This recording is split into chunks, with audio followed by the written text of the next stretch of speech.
दंगे लगातार हो रहे हैं, माहौल बहुत गरमाया हुआ है, लेकिन इसके बाद सीएम योगी लगातार यात्राएं, रैलियां निकालने वाले हैं उपचुनावों को लेकर। तो क्या बीजेपी की साख को बहाल कर पाएंगे ये सारी यात्राएं, जो इनकी जो भी रैलियां निकलेंगी? देखिए, मैं तो बातें कहूंगा, जैसा अभी मैंने कहा कि भारतीय जनता पार्टी एक बहुत बड़ी पार्टी है। एक पार्टी के रूप में भाई एक आइडियोलॉजी उनके पास है, उसके चाहने वाले हैं, उसको उसको नहीं चाहने वाले हैं, उससे नफरत करने वाले हैं, उसके लिए जान छिड़कने वाले हैं। तो अब उनके पास यह तो है नहीं कि वो घर बैठ जाएंगे।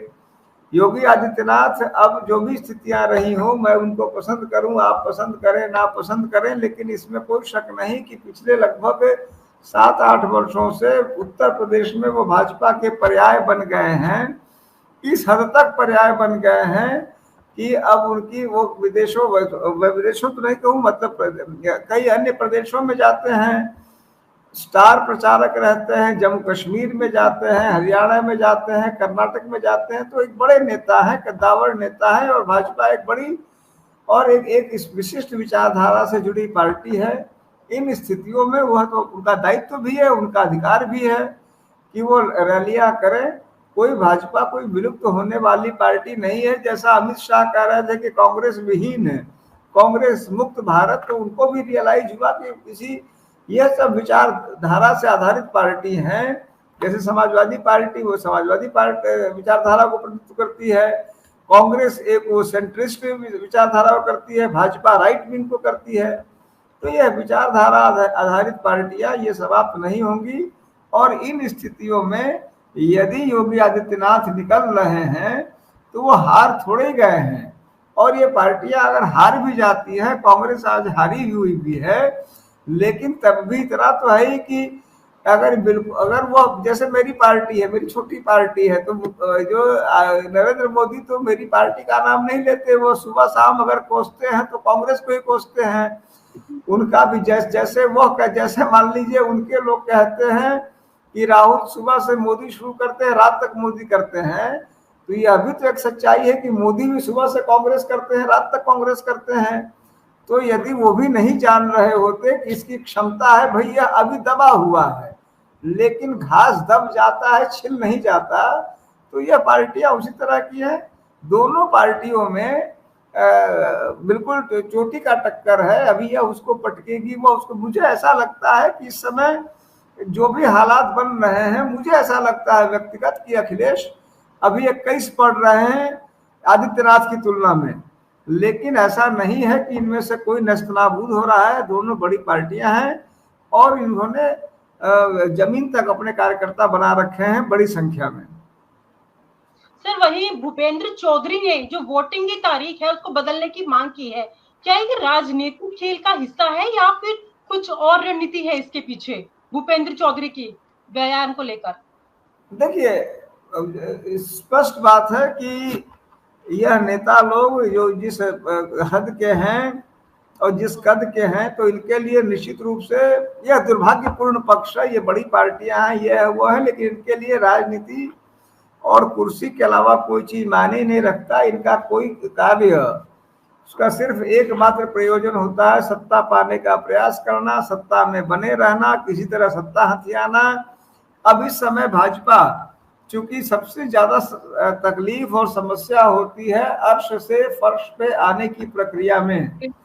अभी अभी जो है, जैसे मान लीजिए मोदी जी कई बार हंसे कि स्कूल फेल बच्चा है राहुल और 99 पे इतना उछल रहा है, लेकिन फिर भी राहुल को विजेता लोगों की निगाह में कहीं ना कहीं राहुल इसीलिए हो कि भाई वो 40 पे थे, 99 पहुंच गए। तुम नीचे आए, वो ऊपर आया। तो यह तो अंतर। तो इस समय भाजपा के लिए यह एक मुश्किल है कि उनकी अपनी साख बचानी है, तो उनको ज्यादा जान देनी पड़ेगी। और कहीं ना कहीं वह, मुझे लगता है कि एक स्खलन की स्थिति में, एक गिराव की स्थिति में वो दिख रहे हैं। और उसका एक एक बड़ा कारण तो मुझे ये भी लगता है कि वो बहुत दिन सत्ता में रह लिए हैं। 12-15 साल अच्छा समय होता है। और अब आज और पार्टियां अपने बोझ से ही गिरती हैं। कई बार दूसरी पार्टी कुछ न करे, अपना ही धीरे धीरे, जिसको वो कौन सा फैक्टर बोलते हैं, तो वो ठहरे ठहरे भी नाराजगी सी होने लगती है। भाजपा के साथ भी मुझे लगता है ऐसा हो रहा होगा, और उसका इनकम्बेंसी फैक्टर जिसे ये कहते हैं, तो वो कहीं ना कहीं निश्चित कुछ ना कुछ इनके लिए, इनके खिलाफ जा रहा होगा, ऐसा मुझे लगता है। सर मेरा आखिरी सवाल आपसे ये है, जो कांग्रेस पार्टी और सपा का जो गठबंधन हुआ है, इसकी जो मजबूती है उपचुनावों में कितना असर दिख पाएगा इस चीज का? मैं उसका उत्तर इस तरह देना चाहूंगा कि मेरी समझ में यदि समाजवादी पार्टी और कांग्रेस पार्टी यदि अलग अलग चुनाव लड़ती तो निश्चित रूप से दोनों कमजोर होती, और दोनों के वोटर्स कुछ इस तरह के हैं कि दोनों एक दूसरे को बहुत ही ज्यादा सहयोग करने की स्थिति में दिख रहे हैं। दोनों के वोटर एक दूसरे का सामंजस्य करना, कांग्रेस की माने कांग्रेस एक राष्ट्र स्तरीय पार्टी है, एक पुरानी पार्टी है। हर एक गांव में अभी भी 70 साल 80 साल वाले जो लोग हैं, उनमें तमाम ऐसे लोग हैं जो जो सब के बाद भी अपने आप को कहेंगे मैं तो कांग्रेसी था या कांग्रेसी हूँ। तो वैसा वोटर सपा को मिल जाता है। सपा में योद्धा हैं, लड़ाके हैं, जमीन पे लड़ने वाले हैं। आपने देखा अखिलेश यादव को जब नहीं जाने देने का प्रयास किया आदित्यनाथ ने, तो उसके बाद उनके लोगों ने किस तरह से बाहर मतलब उन्होंने कहीं ना कहीं पुलिस को नाकों चने चबवा दिया, उन पे हावी हुए। तो इनके पास लोग हैं। तो एक हमने पहले एक फिल्म देखी थी बहुत पहले, मुकद्दर का सिकंदर, उसमें एक डायलॉग था कि तुम्हारा जोश और मेरा होश अगर मिल जाए तो हम इस विपक्षी को बेहोश कर सकते हैं। तो एक के पास जोश है, एक के पास होश है।